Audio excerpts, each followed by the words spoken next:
Phone দিয়ে বাসা থেকে বের করে তারপরে সাদা কাপড়ে গাড়িতে উঠায় নিয়ে তারপরে আর এখন পর্যন্ত কোনো খোঁজ খবর পাই না। গুম হওয়া মানুষগুলো ফিরে পেয়েছে তাদের স্বজনদেরকে। এই আয়নাঘর কি হতো সেখানে? ৮ বছর পরে মুক্তি পেয়েছে মীর কাশেম আলীর ছেলে ব্যারিস্টার আরমান। ৮ বছর পরে মুক্তি পেয়েছে। তার পরিবারের লোকজন জানতোই না সে বেঁচে আছে নাকি মারা গেছে। কি হতো এই আয়নাঘরে, যেখানে মানুষকে নির্যাতন করা হতো, অন্ধকারে কারাবদ্ধ করে মানুষের ব্রেনকে নষ্ট করে দেওয়া হতো। একজন মানুষ যাতে করে সচল থাকতে না পারে, তার যতগুলো অ্যাবিলিটি আছে, তার ব্রেন ক্ষমতা যা আছে, এগুলো সবকিছু নষ্ট করে ফেলা হতো। খুলে দেওয়া হয়েছে সে আয়নাঘর। আর থাকবে না এই আয়নাঘর। এখানে কোনো আলেমকে আর বন্দি করা হবে না, অন্যায়ভাবে কোনো আলেমকে আর বন্দি করা হবে না সেখানে। সুতরাং আল্লাহ তাআলা আমাদেরকে স্বাধীনতা দিয়েছে, আমরা মুক্ত হয়েছি। এই অত্যাচারী শাসক থেকে আল্লাহ তাআলা আমাদেরকে স্বাধীনতা দিয়েছেন। সুতরাং এই আয়নাঘরে অত্যাচার করা হতো, জুলুম করা হতো, নির্যাতন করা হতো।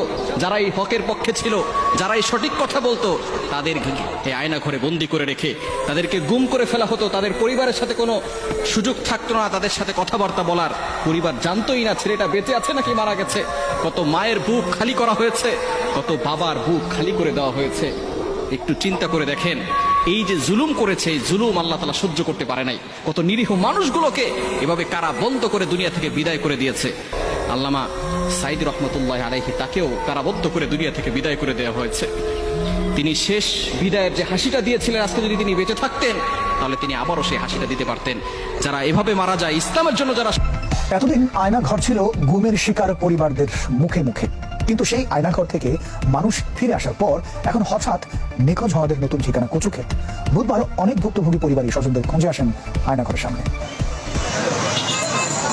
সাবেক প্রধানমন্ত্রী শেখ হাসিনার সরকারের পতনের পর গেল ১৬ বছরে গুম হওয়া মানুষদের খুঁজতে হঠাৎ করে আলোচনায় আসে আয়নাঘরের।